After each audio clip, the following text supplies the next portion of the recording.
बाबा,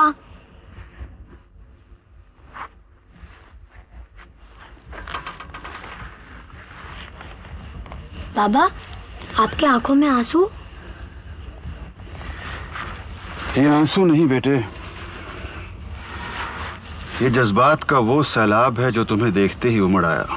पर आप हमें रोज देखते हैं, फिर ये सैलाब आज ही क्यों उमड़ आया? आप हमसे कुछ छुपा रहे हैं बाबा, बताइए ना क्या बात है।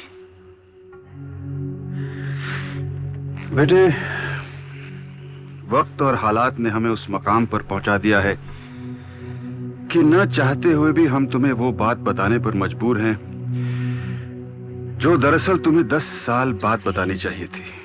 ऐसी क्या बात है बाबा? बेटे, सारे देश में बगावत की एक लहर दौड़ गई है। भारत के सपूत अपनी मां को गुलामी की जंजीरों से आजाद करने के लिए देश में क्रांति ला रहे हैं। वो अंग्रेजों को इस देश से खदेड़ देना चाहते हैं, लेकिन ये काम बहुत मुश्किल है। ये फिरंगी इतनी आसानी से हार नहीं मानेंगे। एक तूफान उठेगा और उस तूफान में बहुत सी बलियां चढ़ेंगी। हो सकता है उन बलियों में एक हमारी भी हो। ये क्या कह रहे हो बाबा? हम ठीक कह रहे हैं बेटा। हमारा ये बलिदान इस देश के लिए बहुत छोटा होगा। अब एक ही तमन्ना है कि हम इस धरती मां के लिए कुछ करके जाएं। बाबा, बेटे, हिम्मत से काम लो। तुम राजपूत हो। हमारे बाद इस रियासत की सारी जिम्मेदारी तुम पर आने वाली है। इस रियासत और उसकी प्रजा के प्रति तुम्हारे कुछ कर्तव्य हैं और कुछ कर्तव्य अपने प्रति भी। प्रजा की हमेशा रक्षा करना, सबके साथ इंसाफ करना, चाहे उसमें अपना नुकसान क्यों न हो। यही राजधर्म। मैं पूरी कोशिश करूंगा बाबा। और बेटे, अगर ये रियासत न भी रहे तो अपनी जिंदगी को स्वाभिमान से जीना। जीवन के सफर में पांव हमेशा जमीन पर रहें और नजर सितारों पर। हमेशा कामयाबी हासिल करो। बाबा, आपके बिना। बेटे, जीवन का यही उसूल है। एक पीढ़ी आती है, एक पीढ़ी जाती है, लेकिन असली इंसान वही है जो कभी समझौता ना करे, अपनी शर्तों पे जिए। बाबा,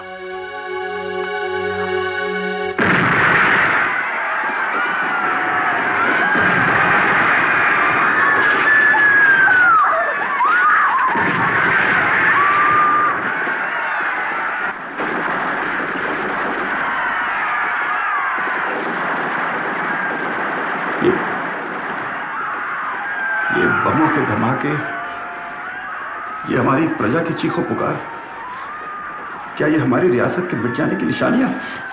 नहीं, हमारे राजवंश घराने पर आज नहीं आएगी। हमने सबकी रक्षा की है, ईश्वर हमारी भी रक्षा करेगा। राय बहादुर, राय बहादुर, बहुत बुरा वक्त आ गया। तमाम जागीरदारों की गिरफ्तारी का हुक्म जारी हो चुका है। उनकी जागीरें छीनी जा रही। हमारे राजमहल की तरफ कोई रुख नहीं कर सकता। इस बुलावे में मत रहिएगा। क्रांतिकारियों ने चारों तरफ तबाही मचा रखी है।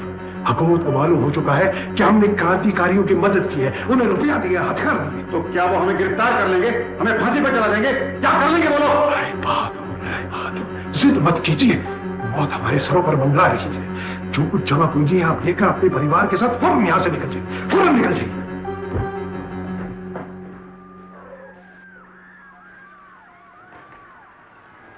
ये क्या कह गए ठाकुर? हम अपने राजमहल को कैसे छोड़ सकते हैं? ये हमारे पुरखों की निशानी है, एक बहुत बड़ी यादगार है जिसे वक्त के थपेड़े कभी नहीं मिटा सकते। मैं बिगड़े हुए वक्त के तेवर देख रही हूँ। इस यादगार को आने वाली नस्लें एक उजड़ी हुई खंडर की सूरत में देखेंगे और इतिहास इसका गवाह होगा। दीपावती, सारे जवाहरात एक बक्से में डालकर अपने साथ ले चलो। राजकुमार को इन तूफानी हवाओं से बचाना होगा जिन्होंने हमें सूखे पत्तों की तरह उड़ा दिया है।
कोशिश कीजिए अरुण, तुम रानी साहबा और राजकुमार को लेकर यहाँ से जाओ। नहीं जल्दी। नहीं, मैं आपको छोड़कर नहीं जाऊंगी। तुम जिद मत करो, सबकी जान खतरे में डाल रही हो। तुम जाओ यहाँ से, हमारी बात मानो। नहीं, मैं आपको छोड़कर नहीं जाऊंगी। नहीं जाऊँ। तुम ये लो, ये हमारी पूंजी राजकुमार के लिए। जाओ बेटे। बाबा माँ। भगवान तुम्हारी रक्षा करेगा। जाओ अरुण, जल्दी जाओ।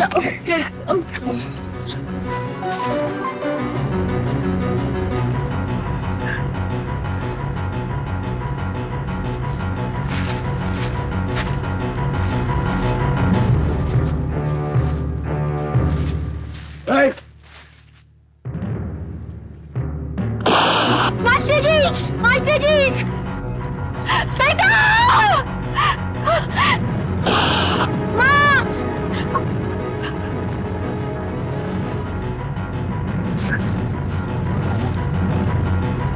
दीपावती! माँ,